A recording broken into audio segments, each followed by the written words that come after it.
మాతృదేవోభవ. గొప్పను చెప్పినన్ పడుము గోలయనర్చిన నోర్చుకొమ్ము పెన్ముప్పు ఘటిల్లి ఎడ్చిన మముందరి జెచ్చడి దారు చూపుము ఏ తప్పులు చేసినన్ పడుము. తప్పదు ఏ తప్పులు చేసినన్ బడుము తప్పదు సృష్టికి నాంది బల్కుచో. జగన్మాత సృష్టికి నాంది బల్కుచో ఇప్పగిదించిరింతుమని ఇంత ఎరుంగని చిన్న పిల్లవా. సృష్టికి నాంది బల్కుచో ఇప్పగిదించిరింతుమని ఇంత ఎరుంగని చిన్న పిల్లవా. సంపాదించిన సంపదలన్నిటికీ త్యాగమే ఒకే ఒక రక్షణ అని మనకు తెలియజేస్తూ ఉన్న మహాభారత కథాశ్రవణం కోసం ఎదురు చూస్తూ ఉన్న భక్తి టీవీ ప్రేక్షక మహాశయులందరికీ కవి బ్రహ్మ ఉభయ కవి మిత్రుడు తిక్కన సోమయాజి రచించిన ఆంధ్ర మహాభారతం ఆనుశాసనిక పర్వానికి సాగుతున్న సామాజిక వ్యాఖ్యలో 1537వ భాగానికి స్వాగతం పలుకుతున్నాం.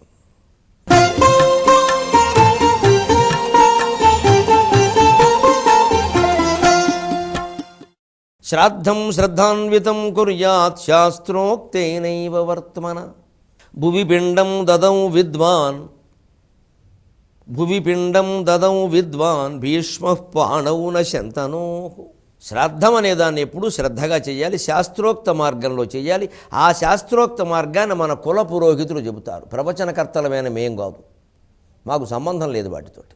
వాటిలో ఉండే తత్వం చెప్పడం మా పని, తంతు చెప్పడం వారి పని.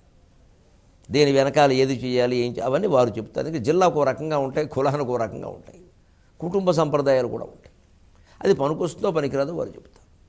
కానీ అందులో మన వ్యక్తిగత ఇష్టాయిష్టాలు జోడించకూడదు. శాస్త్రోక్తేనైవ వర్తమన అంటే వర్తమ అంటే మార్గం, వర్తమ అంటే మార్గం. అందుకని వర్తమన అంటే శాస్త్రోక్తమైన మార్గము ద్వారా మాత్రమే చేయాలి. అది శాస్త్రం వారు చెప్తారు.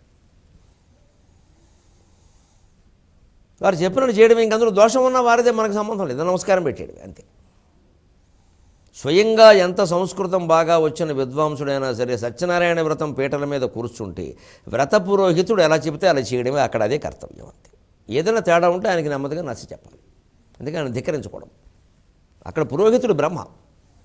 ఈ కూర్చున్నవాడు ఎంత బ్రహ్మజ్ఞాని అయినా సరే ఈయన కేవలం గృహస్థు, ఆయనే బ్రహ్మ. ఆయన చెప్పినట్టు ఈయన వినాల్సింది. దేనికైనా లెక్క ఉంటుందండి. ఎందుకోసం ఇలా చెబుతున్నారు అంటే అక్కడ మా నాన్నగారికి ఈ కూర ఇష్టం అండి అని వండేయకూడదు, తప్పది. శాస్త్రం ఒప్పుకోదు. మీ నాన్న ఇష్టాలు వేరే. అసలు ఇక్కడ ఇంకో మాట చెప్పుకోవాలని కొందరికి అనుమానం ఉంటుంది. ఏమండి వాళ్ళు వెళ్ళిపోయిన వాళ్ళు ఏవో జన్మలు ఎత్తుతారు కదండి, వారికి ఇంకా మనం పెట్టడం ఎందుకండి, అసలు ఉడికే అడుగుతున్నాం ఎగొడదామని కాదు, ఆ మంచి ఆలోచనతో అడుగుతారు కదా, మన అనుమానంతో అడుగుతున్నాం.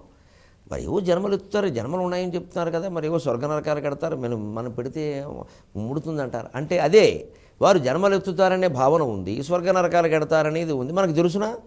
స్వర్గ నరకాల్లో ఉన్నారు, జన్మెత్తారు, గాలిలో వేలాడుతున్నారు, మనకు తెలుసా? మనకు తెలియనప్పుడు ఎప్పుడు ఏం చేయాలి? బెనిఫిట్ ఆఫ్ డౌట్ అంటారు దీని న్యాయశాస్త్రంలో. పరీక్ష పేపర్లో ఏదైనా తప్ప ఒప్ప అచ్చు సరిగ్గా పడిందా లేదా అంటే చట్టం ప్రకారం ఎలా ఆలోచిస్తారని చివరికి విద్యార్థికి మేలు కలిగేలా ఆలోచించండి, విద్యార్థికి మేలు కలిగేలా ఆలోచించండి, ఎందుకంటే వాడు నష్టపోదు అంతే. అలాగా పోయిన వాడికి మేలు కలిగేలా ఆలోచించండి. ఒకడు జన్మ ఎత్తలేదేమో ఇంకా ఉన్నాడేమో పెట్టేయి, మరి ఎంతవరకు ఆ ఈ పెద్ద కొడుకు బతుకున్నంత వరకు అంతే. తర్వాత ఇంక దానికి ఎవరు ఏం చేస్తారు? సపిండీకరణం. ఆయన 3 పెడతాడు, ఆ 3వ ముత్తాత గారిని తీసుకొచ్చి తాతగారిలో కలుపుతారు. మళ్ళీ తాత తండ్రి లెక్కే, ముత్తాత తాత తండ్రి అంతే కదా, తండ్రి తాత ముత్తాత. ఆ ముమ్ముత్తాత ఉంటాడు, ప్రపితామహుడు తండ్రి, ముమ్ముత్తాత అంటారు సరదాకు, ఊరికి దానికి ఏం పదం లేదు, ముమ్ముత్తాత. ఇంకా అక్కడి నుంచి పితృదేవతలు అంటారు. ఆయన వెళ్ళిపోయాడు కూడా ఆయన ఆదిత్య రూపంలో కలిపేసి వసు రుద్ర పెట్టేస్తారు, రుద్ర వసు పెట్టేస్తారు. మరి లేకపోతే 36 పిండాలు పెడుతూ కూర్చొని వీడికి అయిపోతుంది ఇక్కడ తద్దినం. ఎక్కడో ఒకడు ఉండాలి కదా, ఓ పద్ధతి ఎందుకు పెట్టారు? ఒక పద్ధతి కోసం. అంటే ఎంతకాలమైనా ఈయన ఉన్నంతకాలం పెట్టడమే. దాంట్లో శాస్త్రోక్తం నేనే అనుభవించానన్న విచిత్రం. మా అమ్మగారు స్వర్గస్థులు అయ్యాక బాసర తీరంలో అస్థికలు కలుపుదామని వెళ్ళాను నేను సరస్వతి. ఎంత ఆనందమైందో సార్. నా పద్యాలు నావి కదా, ఈ అస్థికలు నిమజ్జనం చేస్తూ కూడా పద్యాలే వస్తాయి, వేరే ఏమొస్తాయి? అస్థిర జీవనంబునకు ఆత్మమయంబగు క్షీరవార్ధికిన్, అస్థిర జీవనంబునకు ఆత్మమయంబగు క్షీరవార్ధికిన్, సుస్థిర బంధమేర్పరచు శుద్ధ మనంబును సంగినట్టి నీ అస్థికలెందుగల్పవలెనమ్మరు. అస్థిర జీవనంబునకు ఆత్మమయంబగు క్షీరవార్ధికిన్ సుస్థిర బంధమేర్పరచు శుద్ధమనంబును సంగినట్టి నీ అస్థికలెందు గల్పవలెన మరో బాసర తీర శారదాంఘ్రిస్థిత గౌతమీ సలిల రేఖలలో బాసర తీర శారదాంఘ్రిస్థిత గౌతమీ సలిల రేఖలలో నిను చూచుకొందునే బాసర తీర శారదాంఘ్రిస్థిత గౌతమీ సలిల రేఖలలో నిన్ను చూచుకుందునే. అమ్మా, పశ్చిమ గోదావరిలో పుట్టావమ్మా, ఎక్కడో తాడేపల్లిగూడెం పడమర విప్పరు దగ్గర ఆ పక్కనే ఉండే బోడపాడు అనే గ్రామంలో 50 ఏళ్ళు కాపురం చేసావమ్మా. ఇక్కడికి వచ్చి హైదరాబాద్లో నా చేతుల్లో వెళ్ళిపోయావు తల్లి. మరి నీకు దగ్గరలో ఉన్న గోదావరి, బాసర గోదావరి, సరస్వతి అమ్మ, నాకు ఇష్టమైన తల్లి. నీ తర్వాత నాకు ఇష్టమైంది ఆవిడేనమ్మా, అమ్మ పలుకులమ్మ. నన్ను ఇంత వాణి చేసింది మీరిద్దరే కదా.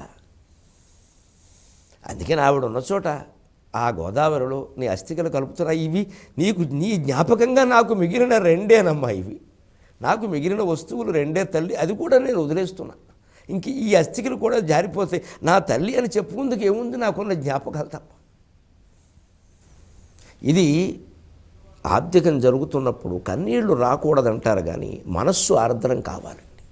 తండ్రి చేసిన గొప్ప పనులు, తల్లి చేసిన గొప్ప పనులు, వాళ్ళ వల్ల మనం ఏ స్థితిలో ఉన్నాం ఇది గుర్తు చేసుకోవాలి. ఎప్పుడంటే అక్కడ బ్రాహ్మణులకు భోజనాలు పెట్టమని, బాబు విష్ణునామస్మరణ చేసుకుంటూ అక్కడ కూర్చోండి అంటారు. నిశ్చలంగా విష్ణునామస్మరణ చేయగలిగితే మంచిదే, కానీ ఏవో జ్ఞాపకాలు వస్తాయి కదా. అవి అక్కడేవో రాజకీయాలు, ఆ విషయాలు, ఈ విషయాలు మాట్లాడుకోవడం కంటే మా నాన్నగారు అని వాళ్ళెవరికి చెప్పక్కల, చెప్పినా మంచిదే, పర్వాలేదు. వాళ్ళకు ఒకకుండా, ఎందుకంటే వాళ్ళు మౌనేన సుఖేన మౌనేన భోక్తవ్యం అంటారు అక్కడ. అందుకని వాళ్ళని ఏదో వాళ్ళ భోజనం వాళ్ళని చేయని మనం ఎలా ఆలోచించుకుంటే అప్రయత్నంగా హృదయం ఆర్ద్రం అయిపోతుందండి. పొరపాటున ఏదో కన్నీళ్ళు వచ్చినా అది ఆ ఆర్ద్రతలో భాగం, ప్రమాదం కాదు. ఇది శ్రద్ధ అంటే అది. శ్రద్ధ అంటే ప్రక్రియ శ్రద్ధ ఒకటి, మనశ్రద్ధ ఒకటి. మనస్సులో ఉండేది భక్తి అంటుంది. అది ఉంటే ఇంకా తప్పనిసరిగా అసలు అప్పుడు మనస్సులో భక్తి ఉంటేనండి ఆ ప్రక్రియలో ఏమైనా పొరపాటుని తెలుసో తెలియకో ఒకసారి పురోహితులకు కూడా తెలియపోవచ్చు, పొరపాటు చేయొచ్చు. అది ఏదైనా జరిగిన ఈ భక్తితో మంత్రహీనం క్రియాహీనం భక్తిహీనం మయాకృతం తత్సర్వం క్షమ్యతాం దేవనారాయణ నమోస్తు అని వెళ్ళిపోతుందండి.